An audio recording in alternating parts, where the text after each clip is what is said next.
in Dubrovnik, which is really exciting, and I'm meeting back up with Erin here, who I met in Kotor.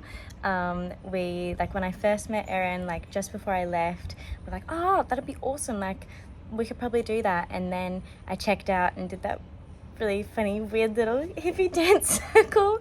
And then when I came back that night and the next morning, and everyone's going around going, hold on, didn't you leave? And I'm like, I did, and I'm back. And they were like, oh my gosh, that's so, like, and everyone, like, people that I didn't even really recognize were recognizing me. I'm like, wait, and I'm like, hi, like I felt really special. Anyway, and so then Erin and I made plans to do Dubrovnik properly together. So she leaves Kotor like tomorrow, but we booked the same hostel, so I checked in today. It's meant to be like, it's 2 hours by car from Kotor to Dubrovnik. However, on the bus and going through the borders, takes a while. I don't know, like 6 hours. Gosh, I can't even remember, because the second I got here, I was like, I'll just lay down for a minute, and then slept for like 5 hours. Like, it was crazy. It must have been like 4 hours, but it was a solid nap. Yeah, the buses were not ideal. Like, it was okay. At least these ones had aircon. A lot of the buses you have, just the aircon does not work properly. You've got to get out and wait at the border control, check all your passports, and they got to go through everyone. It's a whole lot of waiting in the sun. But made it, got here. It's really nice. It was a little bit tricky to like get to like the center, because the hostel is right in the center with the suitcase. That suitcase, who is now really struggling. I'm carrying it over all the cobblestones, another wheel's going. I'm like, oh my god, I can't do this anymore, not again. And I keep carrying it, like I keep carrying it over any uneven surface, and it's not working. They're just not designed for it. They're not designed for Europe. Anyway, it was really good though that the hostel gave me like specific instructions of how to get there without going down the tons of stairs. I obviously got here in like early afternoon, so it was hot. Dubrovnik is beautiful. It's gorgeous. It's so different to a lot of the other old towns. Like, a lot of the old towns are like so quaint but like gorgeous, and all the cobblestone stuff. This is really different. It's stunning. But yeah, so I had a nap. I was just gonna have a little rest before joining the cliff jumping event that they had at the hostel. Ended up sleeping straight through that, and then woke back up and was like, oh damn. And then I went out and met with some people from the hostel, and we went and saw up at the top point the sunset. We were gonna go hike up there, but we missed it.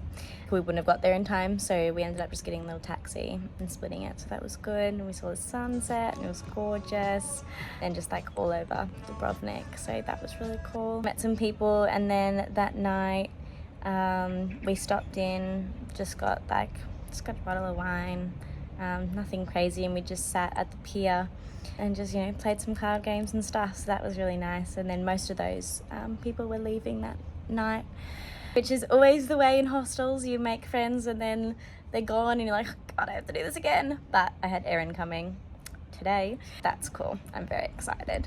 But yeah, so today I went over to Lochram Island, which is just the closest island to Dubrovnik. It's like a 15-minute ferry with a few other people from the hostel that were like there, and two of the guys that were with me last night at the sunset. And so it was just me and these 3 guys exploring the island. It was cool. They're all really lovely. It was actually where like a lot of Game of Thrones was filmed there too, so that was cool for people who enjoy that. It was just stunning for me, and there was actually a lot of like native Australian plants everywhere, which was cool. Swam the rock pools. There was like a cliff jumping spot, which was really fun. It wasn't very high, so we did that. And then one of the guys was just like backflipping off it. I was like, all right. And then we were all gonna do like a little jump together, and then I couldn't do it. They all jumped and I just left there, and I was like, oh no. I ended up jumping, so that was fun. And yeah, it was just good. It was a hot day, busy day, went all the way up to the peak, saw like one of the castles and saw the whole panoramic, like could see Dubrovnik and the whole of the island. So that was really cool. And now Erin's gonna be here, so that's even better. We are out, we're treating ourselves to a nice Like we're so classy. We are like legs are actually crossed under the table. For what? Yeah, for 1 second. No manspreading. Say hi everyone. I think so. Oh, don't say hi. We've got some house wine coming. Thank you so much, my dear. And yeah. This guy between me, I love it. Woohoo! So taste test then. There's actually a meme about this in the Netherlands. Someone doing this. Do you know? Dave Roeping? Yeah. It is a dry wine. I like it. I like so it. good. Oh my god, excellent. Are we excited? Yeah. Woo!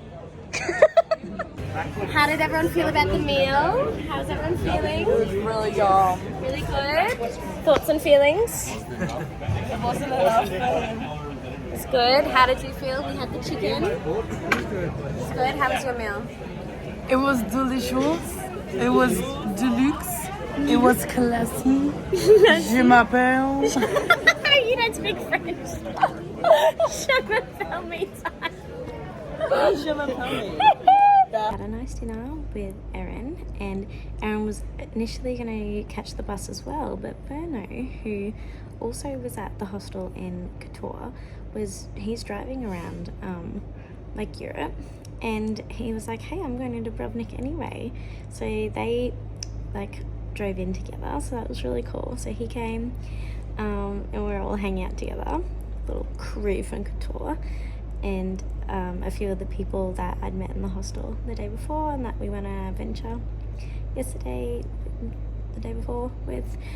And yeah, so we had fancy dinner and went out and had some fun, the dancing, didn't get home until much later, went for a little dip in the ocean, and it was a really, really good night. I had so much fun. And then today it's just chilling out. We're gonna go watch the State of Origin, and brought her Queensland jersey all the way from Australia for just the 3 games. So we're gonna go do that.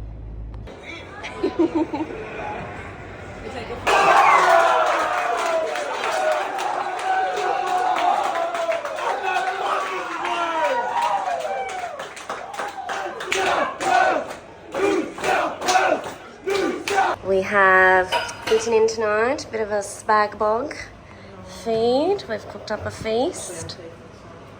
We've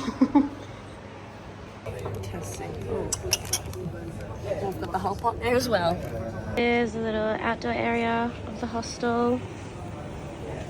Come in, kitchen. And then we've got communal showers, that's girls' showers, and the toilets. This is our room, it's actually really cute. My bed, Erin came and actually got the bed above me, so that was awesome. Yeah. These are some of the cafes just outside our hostel.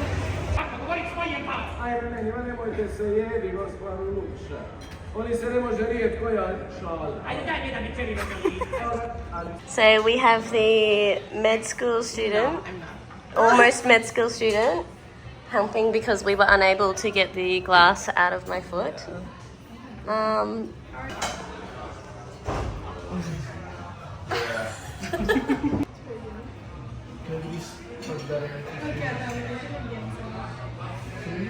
Okay, but how did I get sea urchin? It can't. Well, okay, it's not glass. We figured that out. But I think it's definitely sea urchin. But how did that happen in the bar? Do you feel like tired? What do you feel? I feel like I've got something in my foot that shouldn't be there. No, I haven't felt like I've been stung. And it's only been hurting when I've been stepping on it. How do you get sea urchin out if that is the case? I just find it highly unlikely that there would be a sea urchin on the club floor. Sorry, I actually can't deal with the fact that you're convinced that that's a sea urchin in the club. I think it could be. It looks the same as the fucking photos on Google. It's little black dots. It could be anything. You need vinegar. Saying goodbye to Erin today. Sad face. I'm going to Mostar with Verno. Without me. Really. But it's been so good. It has been.